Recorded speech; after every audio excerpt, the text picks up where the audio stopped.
Assalamualaikum warahmatullahi wabarakatuh.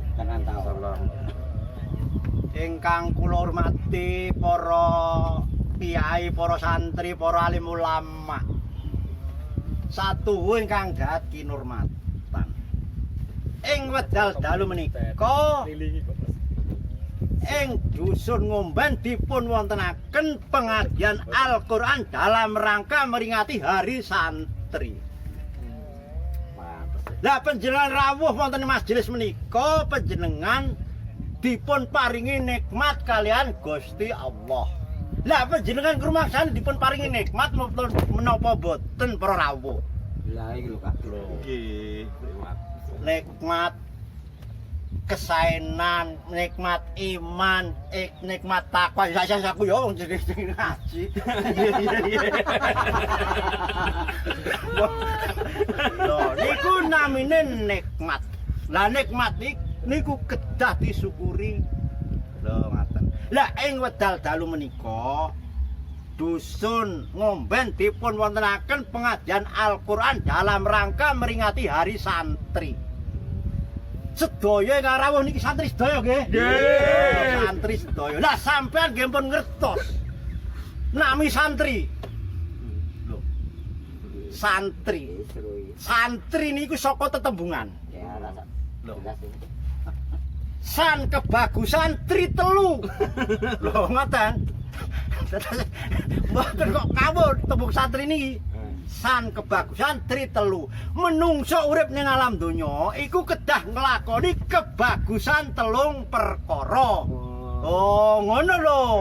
Wah, kok pinter temen ya kiai iki ya ora pinter. Iku jare. Jare iku. Kebagusan telung perkara. Siji, wong urip ning alam donya kudu Islam. Nek wis Islam kudu iman. Iman percaya karo Gusti Allah lan mituhu pituture Gusti Allah. Samina wa ata'na. Lho jarine iki. Nggih. Oh njenengan ustaz. Kenaon. Nek sing angka 3. Ihsan. Wong urip ing alam dhewe kudu ngakoni ihsan.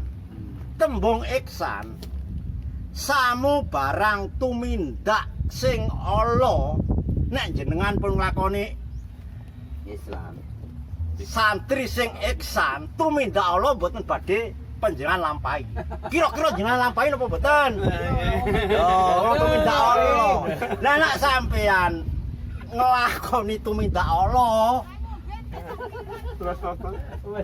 besok sampean nek mati mlebu ning neraka. Lah mongko wong mati mono kudu munggah swarga. Swarga iku genah lho para rawuh. Lho, genah. Lho, genah miturut surat Yasin ayat 55. Lali. Lah unine Kiai koplak lho, ngono. Tapi lali aku. Ayate lali, kiyaine iki lali. Lumrah. Lah saiki ayat sing 55 lali. Kok nek menawa eling tak kandhakno ora eling ya ayat sing 56. Ayat Yasin surat Yasin ayat 56 unine. Hum wajuhum fidilalin alal araiki mutaqiun bener tadi. Insyaallah. Maksude nggih, nggih. Ning swarga. Ning swarga, upama kok sampean ning swarga duwe bojo sampean. Ada. Loh. Mereka di sana di surga bersama istrinya di tempat terlindung sambil melegai di tempat tidurnya. Loh, ya seneng sampean. Mulane ayo direbut. Piye carane ning swarga? Ra ngono. Nggih. Loh.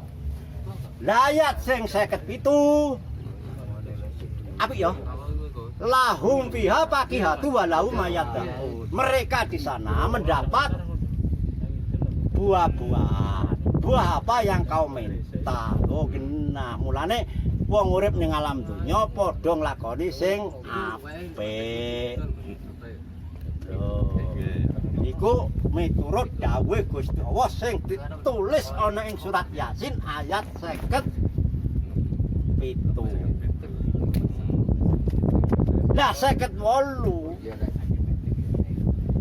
Salamun kolam miro birokim panjenengan angsal ngendika iku apa ya? Ngendikane Gusti Allah ngendika kalian panjenengan selamat sejahtera. Lah iku carane jawan gak denger aku.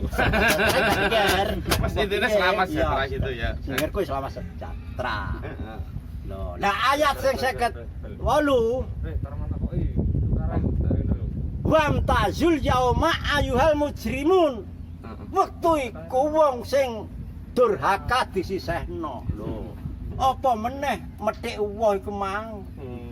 Merek kowe ora oleh, mergo ning donyane durhaka. Tumindak ya Allah. Padahal ning swarga nek sing woh iku mang, jeruk iku wae dipangan sak kulite legi para rawuh.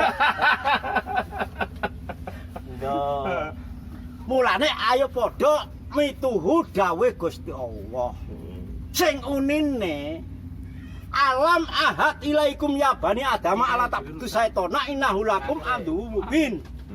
Gusti Allah dawuh, "Hei menungso sing anak Adam. Kowe aja pisan-pisan nyembah setan. Setan iku musuhmu sing nyata. Baane kudune hada siratul mustaqim sembah aku." Loh, iki dalan sing lurus. Loh, maksudnya aku Gusti Allah ora kok aku jakimen ora. Loh, ngono lho. Nggih, nggih.